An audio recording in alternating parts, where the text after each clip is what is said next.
Hello guys, তো আজকে আমি চলেছি।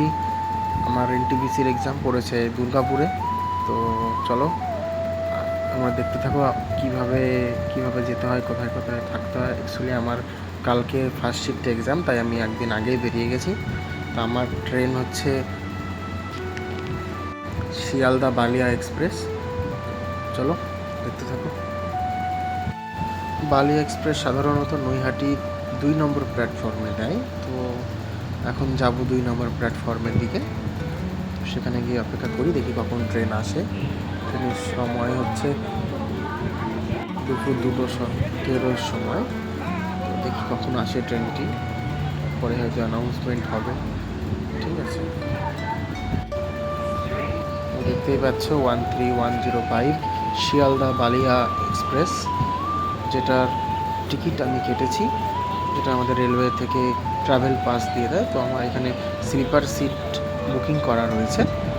তো চলো ট্রেনে উঠে কথা বলছি এবং তোমরা দেখতে থাকো। তোমাদেরও যদি কোথাও এক্সাম পড়ে দুর্গাপুরে কীভাবে যাবে তোমরাও দেখতে থাকো। আমিও যেহেতু প্রথমবার যাচ্ছি, আমিও উঠে গেছি ট্রেনে। তো ওখানে গিয়ে আমি যেহেতু প্রথম যাচ্ছি, আমি গিয়ে দেখি কোথায় কীভাবে থাকতে হয়। তো সেই অনুযায়ী আমি তোমাদের ভিডিও আপডেট দিয়ে দেবো। তোমরাও চাইলে সেভাবে থাকতে পারো, সেই জন্য তোমাদের যদি ফার্স্ট শিফট এক্সাম হয়। এই যে দেখতে দেখতে আমাদের ট্রেন ছুটেছে। জুবলি ব্রিজের উপর দিয়ে, যেটা অনেক পুরনো, এবং নৈহাটি এবং হুগলি ঘাট এই দুটো স্টেশন পরস্পরকে মাঝখান দিয়ে করে রেখে দিয়েছে এই ব্রিজটি, যেটা দ্বারা আমরা এপার ওপার হতে পারি। ঠিক আছে, তো চলো আমাদের প্রথম স্টপেজ হচ্ছে ব্যান্ডেল। তো আমরা দেখতে দেখতে চলে আসলাম আমাদের ট্রেনের প্রথম স্টপেজ। নৈহাটি থেকে প্রথম স্টপেজ হচ্ছে ব্যান্ডেল স্টেশন। তো এখানে আমাদের ট্রেনটির 2 মিনিটের হল্ট রয়েছে। তারপরে দাঁড়াবে হচ্ছে বর্ধমান স্টেশনে। ঠিক আছে, আমরা এখন চলে এসেছি ব্যান্ডেল স্টেশনে। একটু রেস্ট করছি, কারণ যেহেতু আমার সাইড আপার সিট রয়েছে, তো ভাবলাম একটু শুয়েই যাই। ফ্রি তো যতই হোক, তাই একটু রেস্ট করছিলাম। দেখতে দেখতে চলে আসলাম বর্ধমান স্টেশন। তো এই হচ্ছে বর্ধমানের সেই ব্রিজটি, যেটা খুব সুন্দর লাগে দেখতে।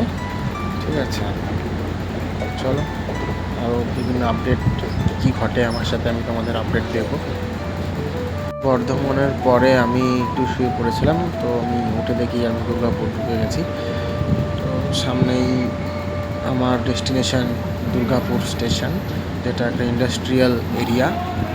এখানে স্টিল প্ল্যান্ট রয়েছে, তাছাড়াও রয়েছে গ্রাফাইট প্ল্যান্ট এবং বিভিন্ন ধরনের প্ল্যান্ট এখানে রয়েছে, যেহেতু একটা ইন্ডাস্ট্রিয়াল এরিয়া। এবং এর পরের স্টপেজ আছে রানীগঞ্জ, যেখান থেকে আমাদের কয়লা উত্তোলন হয় এবং মাইন রয়েছে।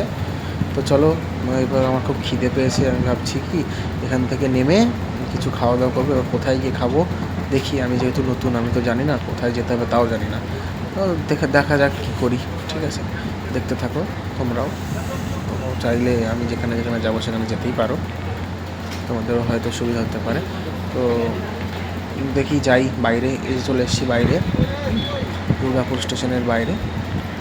ঠিক এরকম দেখতে ওই উপরে একটা লাউঞ্জ দেখা যাচ্ছে, যেখানে গিয়ে আমি ভাবছি একটু লাঞ্চ করব।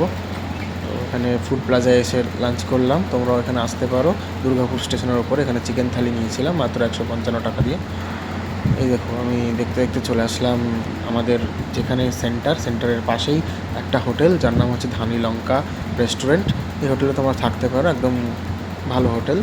ঠিক আছে, তো আমার সকালে এক্সাম, তখন ঘুমিয়ে পড়বো। টাটা। যাই হোক, এক্সাম শেষ হয়ে গেছে, ভালোই হয়েছে মোটামুটি এক্সাম। তোমরা এইভাবে আসতে পারো। তো এখন আমি যাচ্ছি বাড়ির উদ্দেশ্যে।